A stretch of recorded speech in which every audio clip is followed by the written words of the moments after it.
Hey, welcome back. And, well, sorry for accidentally becoming Fat Albert there for a moment. We're taking a look at TwoSun knives here that have actually come out in 2022 in kind of numerical order. And today I'm starting out with the TS377 Paradox. This is a Jelly Jerry design here.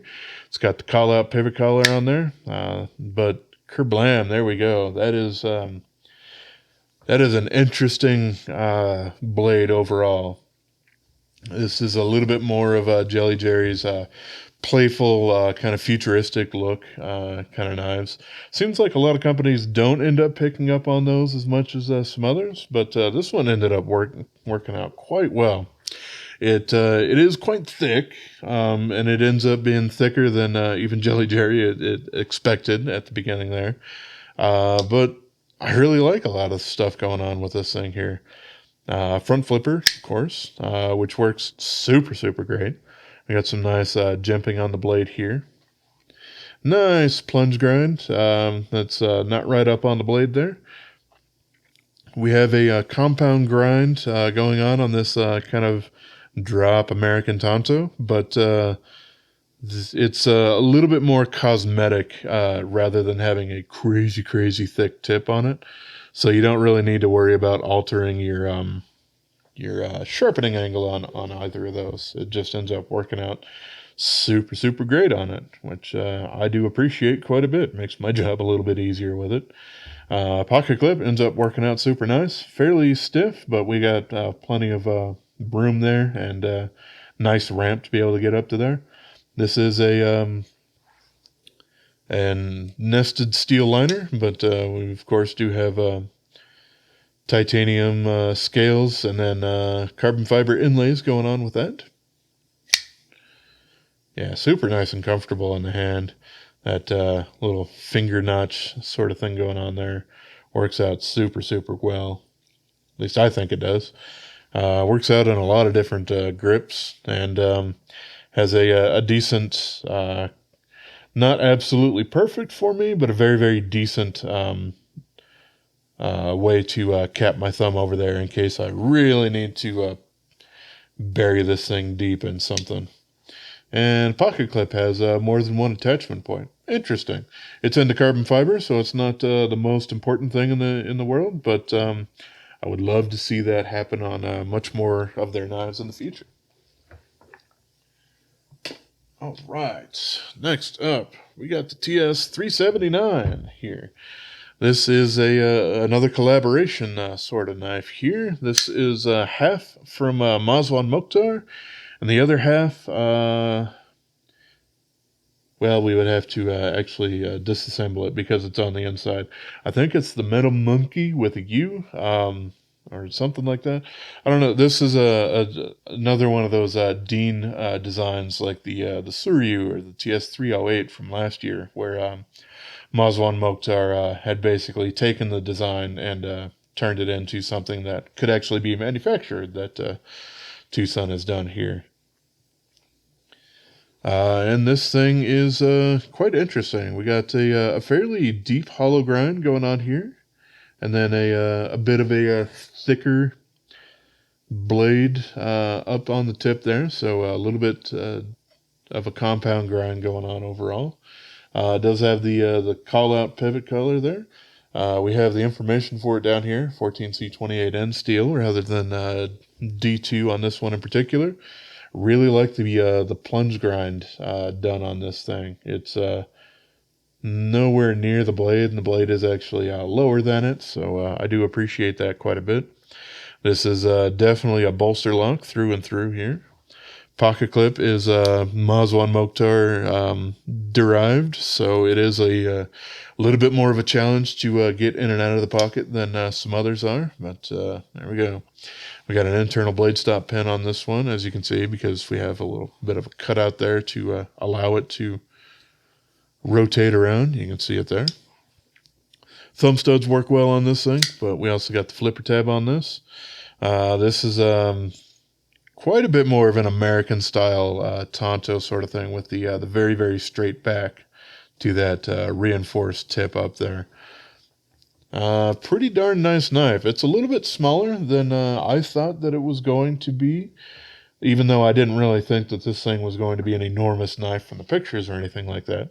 And it still fits in my hand pretty darn good. This is about 7.5 inches overall. And yeah, I can still get a nice full 4-finger grip on there, jimping just where I would want it there. We got a few really, really thin fullers there, but they are fully encapsulated, so you're not going to use those for a deployment method. They're just kind of there to help with balance and aesthetics and all that sort of stuff. Bolster lock without much in the way of lock bar access. It does have a little bit, but it's quite a bit further up where the flipper tab will end up interfacing with you. So it might not have been the best implementation of kind of lock bar access. It could probably be improved just a little tiny bit for future stuff, but still pretty darn good knife in a small area here. This one came out really, really near the beginning of the year here. This is the TS384. This is the Tepe design, and quite reserved compared to a lot of his other designs, even with TwoSun and all that sort of stuff in mind here. We got about, 8.25 inches overall. This one is in M390. Mine is number 20, because I ordered it pretty quickly here. This has a kind of a high saber kind of grind to it, but swedge up top there, so it's got a bit of a spear tip sort of thing going on to it. Flat titanium scales here. There's not really much in the way of contouring going on. We have a bit of a contour, not really a crown, but nice knockdown edges on the spine of the blade there. So that ends up working out quite well. We got a hidden lanyard thing here. 2 attachment points on the pocket clip. Pocket clip works out super, super great. I do see that we do have quite a bit of weight relieving on the inside there, which makes me wish that the lock bar relief or cutout was on the inside there. But I guess that's mostly just me and personal wishes. It obviously doesn't affect the knife in any meaningful way overall. Still, pretty darn good. This one, I haven't done a full cut test on it at this particular point. It wasn't incredibly difficult to end up sharpening this one, but that being said, a lot of M390 and 20 CV and stuff like that isn't, absolutely really, really ridiculously hard to sharpen. And that doesn't really give you the full picture until you do an actual full cut test with them. But I do kind of think this one might have fallen a little bit on the softer end. But of course, that really does really, really vary on knife by knife basis with some of these companies, but figured I would at least mention that there. The hole, not super great for me trying to do a slow roll because it's really easy to put pressure on the lock bar there. And yeah, the detent is much more designed for the flipper tab. So, if you got fingers of stone or bronze or whatever, then you can do a reverse flick on it. But overall, yeah, I would just stick with the flipper tab on that one. All right. Next up, I'll put them both down on the table, but I do kind of think they should have been 2 different models here.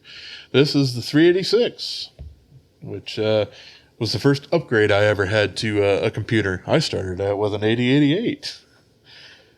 Wow, that really dates me because we'll just move along. I don't really think people really care about a whole bunch of old school computers and stuff like that. But yeah, this is a Wong design here. In this one in particular, we got red and black G10 going on here. Black G10 backspacer. Folded over pocket clip. G10 little flicky thing. And we also have a front flipper on there. Let's go ahead and open that up. And then this one, we do have black coated titanium with a little bit of carbon fiber inserts on these guys. More of a milled pocket clip here. Titanium for the little flipper tab thingy. And we can open that up. Yeah, these little flippery things stick up top rather than settling into the handle scales. In that particular way, it really makes me think this was mostly designed a little bit more as a Higo no Kami to begin with, and then they went, you know what, let's put some locks and stuff like that on there. So this one, D2 blade with the G10 handles. Not quite nested, but nice little cutout area for the lock bar and all that sort of stuff.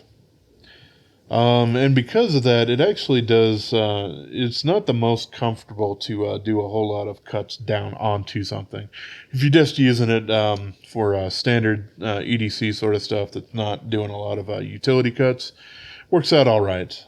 And that deep carry clip is way off of my hand, so at least that doesn't end up having problems here. We can see this one has a heck of a smile that I've ended up putting into there. So the plunge grind, not super great on it, but fairly interesting. Nice action on it. This one here, a little bit different. A little bit more different than I would have assumed. This is the titanium variant in it. It's using AUS 10 steel. And well, if you're not super familiar with AOS 10, it's kind of almost a competitor to VG10 in some ways. I think, at least in my opinion, it's probably just a little inferior to VG10. But I guess it really depends on maybe if somebody is a little bit better at heat treating it than others. And the blade stock thickness is thinner on it.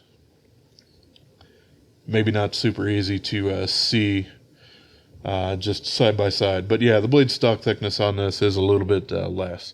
Unfortunately, the AUS 10 that they have here and the heat treat on it and everything, you end up getting a lot better performance out of the D2, which is unfortunate because this knife feels just a little bit better. It's thinner. It's using a little bit more premium materials with the titanium and carbon fiber. Which is just a little bit unfortunate.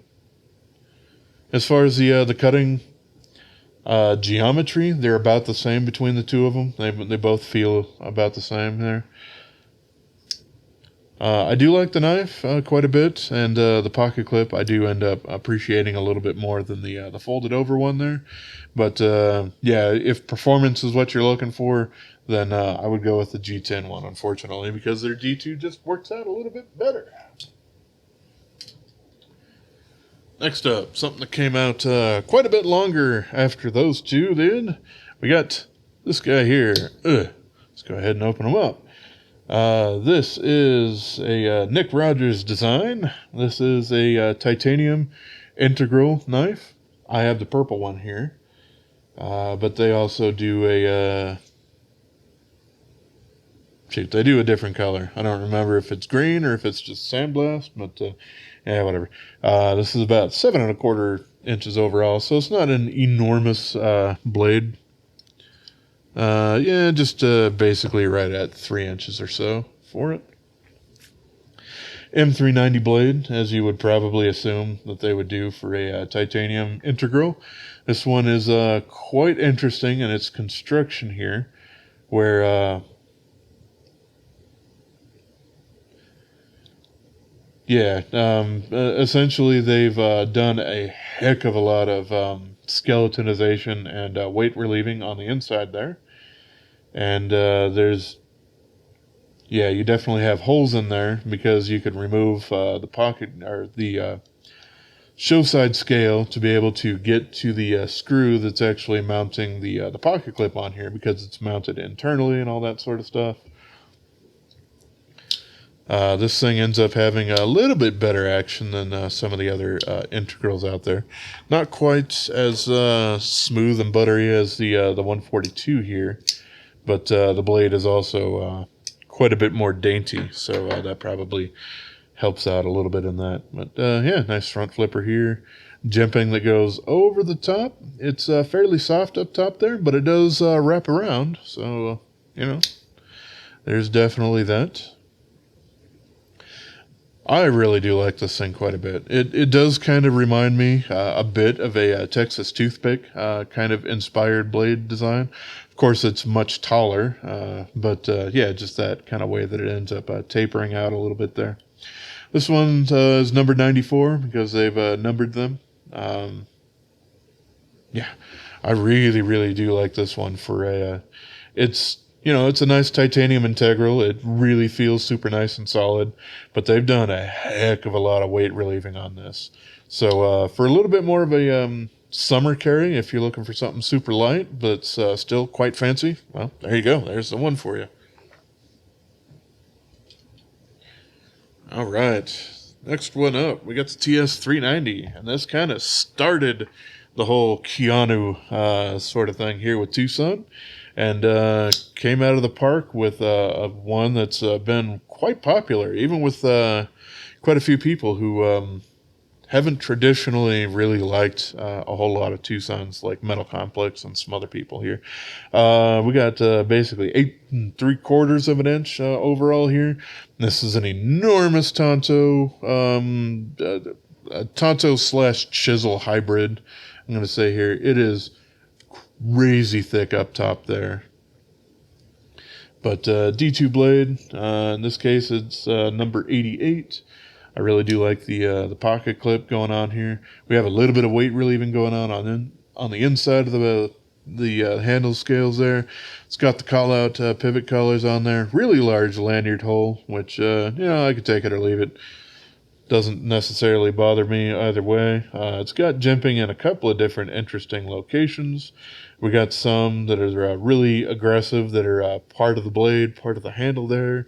We also have some right out there in case you want to use your index finger. Perfect for that, especially for using the tip there for doing index cuts or something like that, and doing any kind of chisel work. Pretty easy to end up palming any of that sort of stuff. Reverse cuts are nice with that jimping there. But we also have jimping on the underneath there, which is kind of interesting. The Spyderco Manix 2 XL has a little bit of jimping back there, which I guess on that one is a little bit more for some reverse grip sort of things. But since there's not a huge amount of stabbing power that you really have with this blade shape, I don't know. It doesn't really bother me one way or the other. Crazy, crazy drop shut action on this. Nice that it has internal lock bar relief. So, I definitely have that as a boon in there. I've accidentally put just a couple of scratches on mine. If you can, yep, I can see those there. But yeah, really, really robust. This was probably one of the largest TwoSuns that had come out before we ended up having this gigantic thing come out just a little bit later in the year.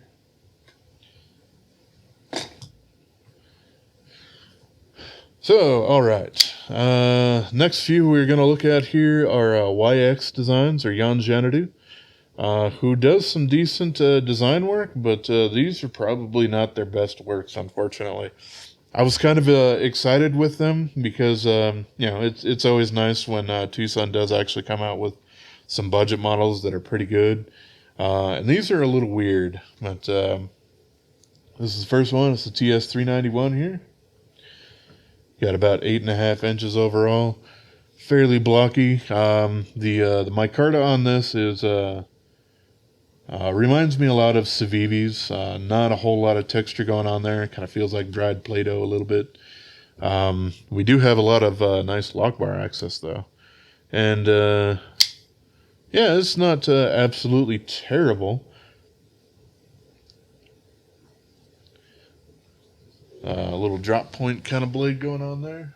Let's see. Yep, and then we got 392. This one is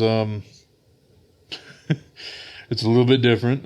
This is basically maybe using the last of their meh Carta, but they put black dye on it to change that up a little bit there. G10 backspacer on here. This is a G10 backspacer as well. Open this guy up, and it's a crazy compound kind of grind here. Put quite a smile on the blade there, so that's a little unfortunate with the whole plunge grind there. It is thicker in the back and then thins out a little bit, if that's something that you like for having a heck of a lot more power up there. Then there's that. We do have a little bit of lock bar access on this one. And here's the third one here, which I thought I was going to enjoy the most. But, yeah, there's just some things along with it. This is using a canvas micarta, and this one's actually a bit contoured rather than these two, which are just flat scales, which does make it a little bit more comfortable in the hand. But unfortunately, right where this deep carry pocket clip is, it is just right in there. It's super uncomfortable in the hand. You have to have a relaxed saber grip in there. Otherwise, yeah, it's just really, really uncomfortable to use. What is weird about these things is that I do believe that for the most part, outside of the blades, like all of the hardware and possibly the micarta on this one in particular, was supplied to them, and Jan Xanadu basically used TwoSun as an OEM to build stuff that they'd already sourced parts from. And, some of that stuff is kind of noticeable when you, at least here, we can see T6 hardware instead of T8 for the pocket clips on these guys. And these deep carry clips are a bit different than the standard TwoSun deep carry clips are. They look very similar, but they are a bit different, wider holes, and of course the hardware there is a bit different. Also, I made a video about this a little bit earlier in the year. The internals, the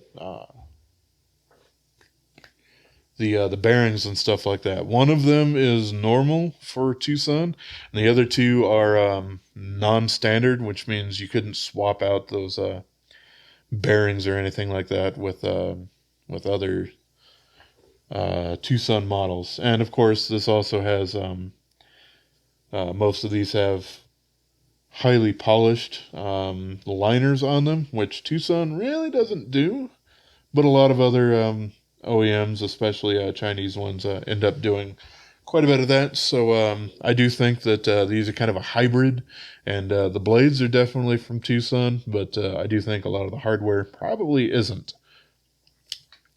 They also do feel just a little bit different than other TwoSuns. Not bad knives, but I still think you could probably do better, unfortunately. All right. Moving right along, we got we got another weird one here. This is another Wong design. This is the TS394.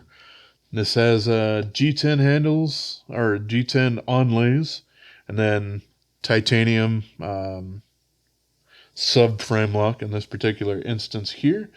Unfortunately, no pocket clip. I have seen the pictures that Wong had made with these particular guys. He had a belt pouch or whatever that he could easily carry these with. That doesn't come with a knife. I don't necessarily know the particular ones that he was using for it or anything like that. This is definitely reminiscent of quite a few different knives. To me, it certainly has a bit of that look of the Mark II, or the K-bar knife. The one that I own is actually from Camillus, but that's beside the point. Of course, those are a little bit more of a clip point, but yeah, this is a little bit more of a traditional pattern overall. But yeah, a little bit different. We got finger choil. This one's maybe just a little bit small for me, which is interesting for Wong's designs. But that's all right. We also have the kind of funky thumb studs going on here that we end up having on like the TS182. This one is tuned a little bit better, so it's not quite as uncomfortable. But still, you probably do want to deploy that with the flipper tab. Really, really aggressive frag patterning on the G10. In this particular instance, it's almost too aggressive to the point where I would say you probably want to use this with gloves anyway. But still, really, really nice blade on the thing. I do like having a beak on the end of a knife if my hand actually fits it, which this one definitely does. Nice fuller on here, or blood groove if you want to be one of those shocking people, or people who just haven't learned necessarily one from the other, or any of that sort of stuff. We got a hidden lanyard sort of thing going on here. No lock bar access. It's still not difficult to disengage, but in this particular case, it's because this thing is mimicking a fixed blade that they didn't really have any notches or anything like that. Or at least that's my assumption. I honestly can't read his mind, and I don't necessarily speak his language, so we'll just go with that. Interesting knife. Just wish that it had a way to carry it on your person a little bit easier. Let's see. Next up, we got the TS396. This is another Keanu design. This one is quite new at the time that I'm recording the video here. Let's go ahead and open this guy up. And we have, I don't know exactly what I would end up calling that. It is kind of a drop point, but still that tip really comes up, snub nose, much higher than the pivot is on there. But still, really, really comfortable knife. It is flat scaled, so it doesn't really have a huge amount of contouring going on. This is the color variant with the lightning strike anodization, but you can also get it in the standard sandblast. D2, looks like I got number 24 since these are numbered here. This is not a frame lock, it's a little nested liner lock. But that hole ends up working out really great. There was the reverse flick. You can also use the thumb there to really force that thing out. And because this is a liner lock, you don't have to worry about any pressure on there. You can slow roll that out pretty darn easily here. The carbon fiber on here, unfortunately, is adhered. There's a couple of holes that you can see basically on the inside where they've ended up applying some of that. They do have some weight relieving on the inside of the titanium, but these carbon fiber scales, if you want to remove them, it's going to require some heat or solvent or something like that to be able to do that, and then of course reattaching them later on. So I would suggest not doing that. This has that same kind of a folded over pocket clip that this guy ends up having. They are kind of interchangeable. Of course, this one is titanium anodized because, that's going to match with it. Same kind of a flat back that other one did as well. But, this guy seems to be fairly new to knife designing, or at least as far as I've been aware. But, he's been putting out oops, all bangers. Like, just basically all of the knives that he's ended up coming out with are pretty darn fantastic designs.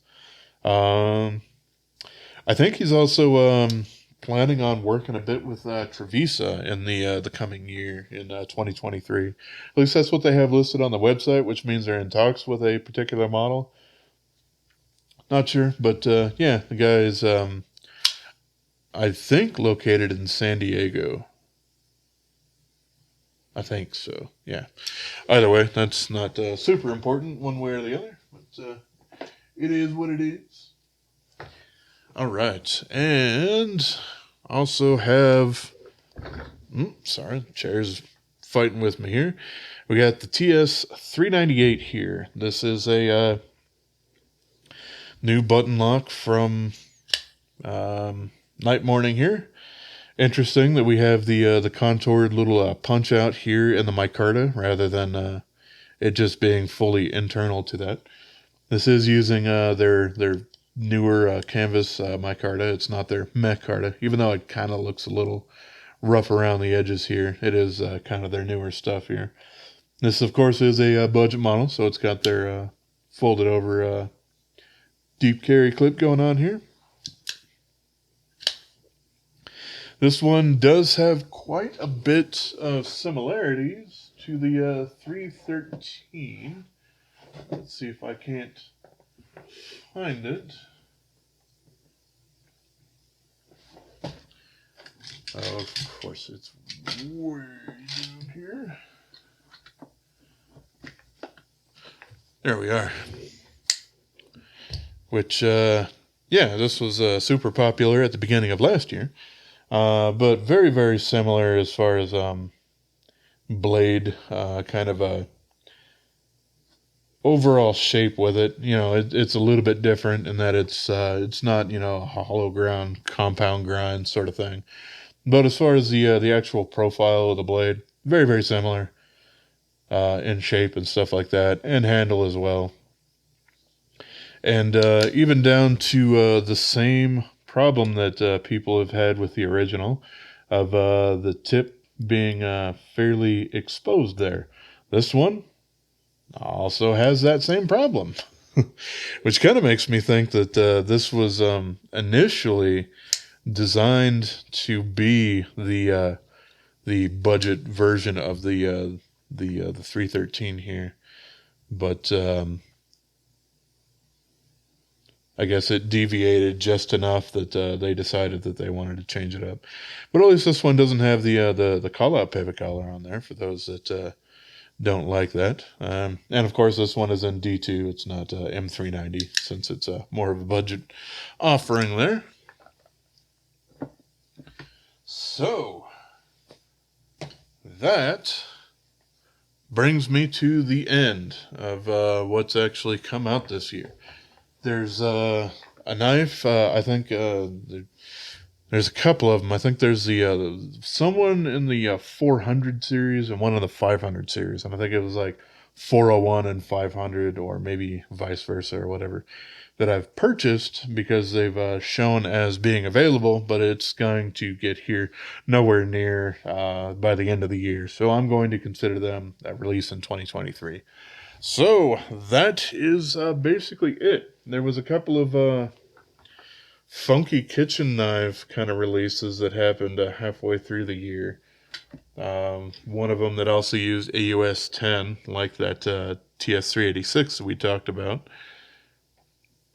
But otherwise, there really hasn't been a whole lot else to talk about. I think there was another pen or two. There's the 31. That might have been the only one that I was thinking of.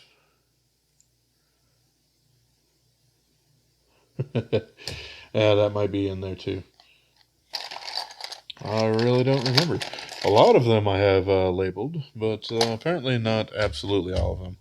But yeah, this is the Pen 31. This is one of the Pioneer EDC ones. Really aggressive acid tumble wash going on in this one. Quite nice. It does have that glass breaker on there. In general, I try not to carry those because I'm mostly worried about accidentally having them come in contact with, I don't know, my phone or something like that. And then this guy, bolt action. If I remember right, this is the TS32. If not, then I'm blowing smoke up your ass, and I do apologize for that, but I do think that's kind of it. But yeah, just one of those little bolt action, real light on this one in particular here. But yeah, that was about it. I don't think this came out this year, but maybe I'm wrong. This is a Reiki design kind of a tool. I guess this was designed a little bit more for you know, the times of the pandemic in which you didn't really want to make contact with things. So if you were like, I don't know, in an elevator, you could use that for poking things or hooking onto a door handle or something like that. Then that was a little bit of that with a bottle opener and a little carabiner thing on it. I thought it was interesting, but it was like, I don't know, well under $20, which is why I picked it up. But yeah, that was basically the year in review. I'm debating whether or not I actually want to pick out some of my favorites for a different video, but I don't know. I suppose we'll find out if something like that comes out in a few days after this video does. But alrighty, as always, I appreciate y'all for watching, and have yourself a wonderful rest of your day, yo. And a wonderful 2023. Well, shoot, last minute. This is New Year's Eve, and this little guy came in today. So, haven't done it for a while, but yeah, I got some nails. Blue and silver, because that's kind of what I think of with some New Year's kind of colors here. I'm just using the Valkyrie from Vosteed here, since I just got it in the other day. Just got it sharpened up and tuned up and all of that. Here we go. I think this one's model number is the 501. And it's going to be more of a budget model, if I remember right. So nothing that should leave anybody too hot and bothered. But hey, it did actually come out here for the new year. Here we go. This is a David Chen design. I'm not familiar with him doing other knives with TwoSun in the past. But he certainly has done quite a few. I think he's done a few of them that I have from Petrified Fish. But yeah, there we go. We got a really nice looking sheep's foot blade going on here. I'm going to guess it's D2. It is indeed.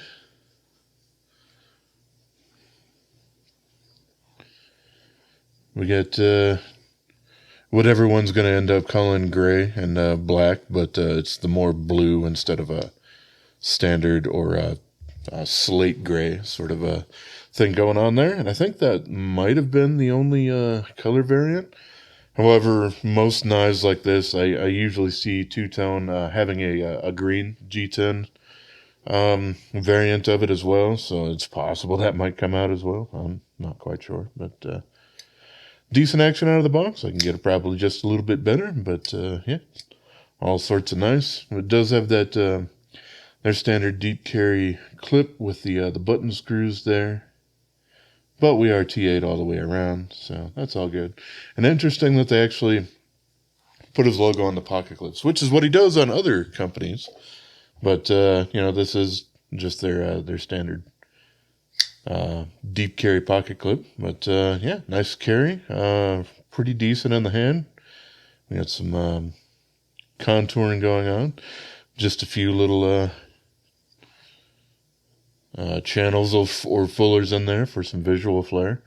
I do like exactly where that jumping is. That makes me happy. We do have a decent enough sharpening choil, but it is very, very gradual. QSP style, as I would probably think of it as.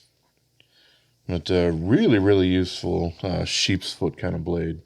It does remind me a lot of the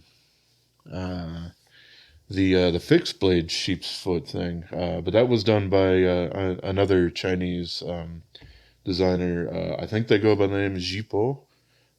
Probably pronouncing that wrong, but then again, I haven't seen it actually written out. I've just seen their maker's mark. But you know, to have a folder version of that, not too bad. This flipper tab does curve down a little bit when it's deployed, which means it'll point up a little bit. That gives you a little bit more leverage for flicking the thing out. But this one doesn't dig into my finger anywhere near as offensively as the TS36 that I kind of looked at